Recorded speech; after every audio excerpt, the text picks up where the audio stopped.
అమ్మ పోలీసులు వచ్చేస్తున్నారు. దొరికాడా? పోలీసులు వచ్చేస్తున్నారు. నన్ను పట్టుకొని పోతారు. నన్ను బొక్కలోకి వేస్తే నీకు అన్నం పెట్టేది ఎవరు, నేను చూసుకునేది ఎవరు?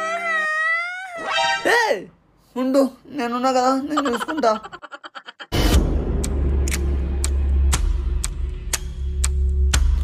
ఏంది వీడు బిత్తర చూపులు చూస్తున్నాడు? రేయ్, ఆ పని చేసింది నువ్వే కదా? సార్ ఏదో తెలియక చేసినాను సార్, వదిలేండి సార్. రేయ్, నీ మీద 320, 420, 520 అన్ని కేసులు నీ మీద రారా? Sir sir sir sir sir sir sir దొంగ దొరికాడు సార్.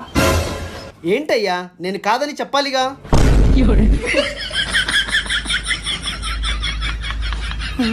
ఇంకా నా కోసం వచ్చినాడు అనుకున్నా. అమ్మా